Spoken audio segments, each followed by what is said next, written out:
Radhe Radhe friends, कैसे हैं आप सभी। आई होप कि आप सभी बहुत अच्छे होंगे। तो आज मैं खरमास के बारे में बात करूंगी।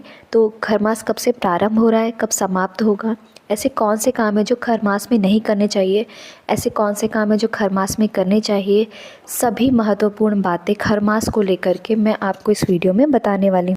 तो वीडियो को आप पूरा देखिए। यदि आपको ये वीडियो अच्छा लगता है तो प्लीज़ मेरे चैनल को लाइक शेयर सब्सक्राइब ज़रूर करें। तो चलिए वीडियो शुरू करते हैं और सभी महत्वपूर्ण बातें जान लेते हैं।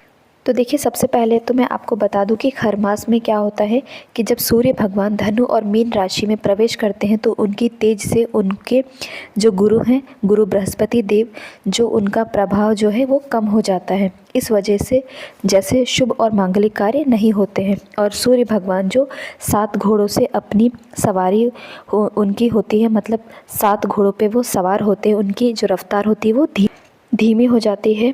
और यानी जो घोड़े होते हैं वो धीमी रफ्तार से काम करने लगते हैं। खरमास के दौरान जो घोड़े होते हैं वो बहुत धीमे चलते हैं और वो गधों की सवारी करने लगते हैं। खर की इस वजह से सभी कार्य धीमी गति से चलने लगते हैं और शुभ और मांगलिक कार्य देव उठनी एकादशी के बाद शुरू होते हैं और खर मास के दौरान धीमे हो जाते हैं, यानी बंद हो जाते हैं। तो चलिए अब जान लेते हैं वो कौन से कार्य हैं जो खर मास के दौरान हमें नहीं करने चाहिए। तो देखिए, खर मास के दौरान कौन से कार्य हैं जो आपको नहीं करने चाहिए। तो देखिए, खर मास के दौरान आपको शुभ मांगलिक कार्य जैसे गृह प्रवेश, शादी विवाह, मुंडन और नाम संस्कार, इंगेजमेंट वगैरह, आपको बिल्कुल कुछ भी जो शुभ कार्य है नया आपको नहीं करना है। इसके साथ ही आपको नया सिंदूर, बिंदी, सुहाग की चीज़ें नहीं खरीदनी है। यदि आपने खरीद लिया हो तो उसको यूज़ भी नहीं करना है। अब जो पहले से यूज़ करें आप उन्हें यूज़ करते रहे। हो सके बहुत ही ज़्यादा संकट में है कि आपके पास जैसे बिंदी समाप्त हो गई तो आपको नई बिंदी निकालनी है, नई चूड़ियाँ निकालनी पड़ रही है, तो फिर निकाल लीजिए। बहुत ही ज़्यादा समस्या है तो, वरना आपको नई चीज़ें यूज़ नहीं करनी चाहिए और बिल्कुल भी आपको नया कुछ भी नहीं खरीदना चाहिए। यदि आप शादी विवाह के लिए शॉपिंग कर रहे हैं, यानी जो भी सुहाग का सामान है आप वो ख़रीद रहे हैं, तो आप ख़रीद सकते हैं, लेकिन उसे यूज़ बिल्कुल भी मत करिएगा क्योंकि ये बहुत ही ज़्यादा अशुभ माना जाता है। तो इस बात का भी आप विशेष ध्यान रखें। इसके साथ ही देखिए, जो लोग भी धनतेरस और दिवाली पर नई झाड़ू नहीं खरीद पाते हैं वो लोग खर मास के पहले ही खरीद लेते हैं तो बहुत अच्छी बात है। लेकिन खर मास के दौरान उन्हें झाड़ू, क्योंकि झाड़ू लक्ष्मी जी का प्रतीक माना जाता है, तो खर मास के दौरान उन्हें झाड़ू वगैरह बिल्कुल भी नहीं खरीदनी चाहिए। यानी खर मास के दौरान आपको नया कपड़ा, सुहाग की सामग्री, बच्चों के लिए नए कपड़े, कुछ भी नया नहीं खरीदना है। खर मास के बाद आप खरीद सकते हैं, इस बात का आप विशेष ध्यान रखें।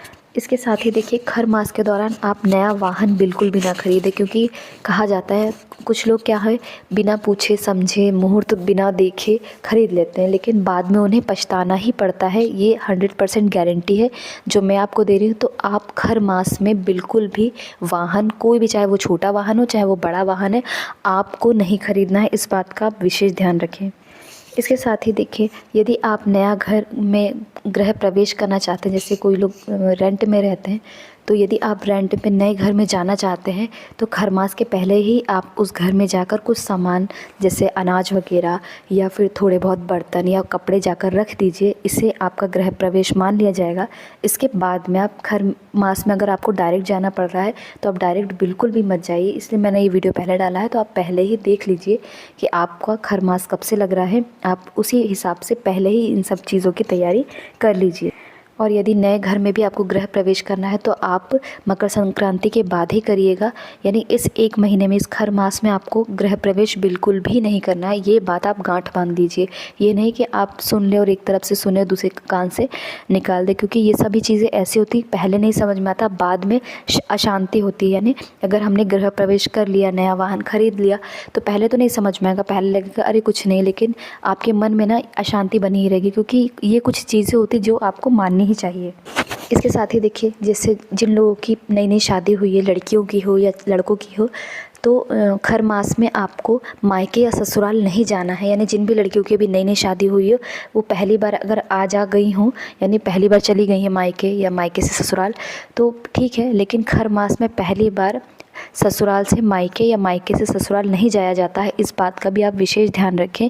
तो पहले ही आप देख लिए अपनी जैसे जो भी शादियाँ हैं वो तो पहले ही हो ही चुकी हैं, खरमास में तो शादियाँ होंगी नहीं, लेकिन आना जाना आपको जो भी करना है वो चाहे वो बेटियाँ हों या बहुएँ हों, आपको खरमास में नहीं करना है। आप जो है मकर संक्रांति के बाद आना जाना कर सकती हैं। जैसे कभी कभी क्या होता है कि इमरजेंसी हो जाती है, पहली बार हमें मायके जाना है या पहली बार मायके से ससुराल जाना है, तो ये खरमास में आपको बिना खोइंचे के जाना चाहिए, यानी खोइंचा लेकर नहीं जाना चाहिए। खोइंचा आप ना भरवाइए, बिना खोइंचे भरे ही आप जा सकते हो। कि जैसे किसी को की मेडिकल इमरजेंसी, कोई बीमार है, जाना है ज़रूरी है, तो फिर आप जा सकती हैं।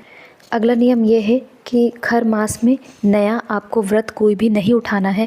हाँ, जैसे आप पहले से, जैसे गुरुवार व्रत है या शुक्रवार व्रत है या सोमवार व्रत है, आप पहले से करते आ रहे हैं, तो चौथा या पांचवा या आखिरी व्रत आपका इस खर मास में पड़ रहा है तो आप कर सकते हैं, यानी पहले से जो कर रहे हैं आप उसे कर सकते हैं। लेकिन अगर आप सोचें कि हमें नया व्रत उठाना है तो खर मास में आपको नया व्रत बिल्कुल भी नहीं उठाना चाहिए। इसके साथ ही लोग पूछते हैं कि खर मास में हमें किस देवी देवता की पूजा करनी चाहिए। तो देखिए, खर मास में आपको सभी देवी देवताओं की पूजन करनी चाहिए, लेकिन जो सूर्य देव की पूजा होती है वो अधिक करनी चाहिए। तो आप जब भी लोटे में जल चढ़ाएं तो उस लोटे में थोड़ा सा लाल चंदन या फिर पीला चंदन या सफ़ेद चंदन डालकर या फिर लाल रोली डालकर और हल्दी डालकर आप समर्पित करें। यानी जब भी आप जल चढ़ाएं तो उसमें रोली और हल्दी ज़रूर डालें, ये बहुत ही ज़्यादा शुभ माना जाता है। यानी सूर्य देवता को लाल जल चढ़ाना बहुत ही ज़्यादा शुभ माना जाता है। तो देखिए, खर मास में सभी छोटे छोटे जो हमारे घर में प्रोग्राम है वो तो हम कर सकते हैं, लेकिन बड़ा अनुष्ठान, बड़ी पूजा या बड़ा कोई प्रोग्राम नहीं करना चाहिए। ये बहुत ही ज़्यादा अच्छा नहीं माना जाता है, इसलिए इस बात का आप ध्यान रखें। तो इस माह में सबसे ज़्यादा सूर्य देव की ही पूजन करनी चाहिए, क्योंकि कहा जाता है खर मास में जो है सूर्य देव गधों की सवारी करते हैं, यानी हर चीज़ बहुत धीमी हो जाती है। इसलिए आपको खर मास में सूर्य देव की विशेष पूजा करनी चाहिए, और जो भी आपके कार्य बहुत रुके हुए हैं उन्हें बहुत ही जल्द पूर्ण होने के लिए आपको विनती करनी चाहिए सूर्य देव से। खर मास में विशेष तौर पर शिव जी की भी पूजन की जाती है, और खर मास में किसी भी व्रत का उद्यापन नहीं करना चाहिए। अगर बहुत ही ज़्यादा आपको ज़रूरी है, यानी 5 व्रत हो चुके हैं, जैसे गुरुवार व्रत है, शुक्रवार व्रत है, आप कर रहे हैं और 5वां व्रत खर मास में पड़ रहा है, तो फिर आप उद्यापन कर सकते हैं। अगर बच रहा है तो आप एक व्रत आगे कर लें, यानी खर मास में आप ना करें, एक व्रत अपना बचा कर रखें, उद्यापन आप खर मास के बाद में कर सकते हैं। इसके साथ ही देखिए, अगला नियम हम बता दें कि खर मास में आपको संकटा देवी की पूजन नहीं करना है, दुरदुरैया वगैरह आपको नहीं खिलाने, सुहागिले नहीं खिलाने, ये बहुत ही ज़्यादा शुभ माना नहीं जाता है। तो आप जो है खिचड़ी के बाद, यानी जो मकर संक्रांति होती है, मकर संक्रांति के बाद आप दुरदुरैया और संकटा पूजा आप कर सकते हैं। तो इस तरह से आप विशेष ध्यान रखें।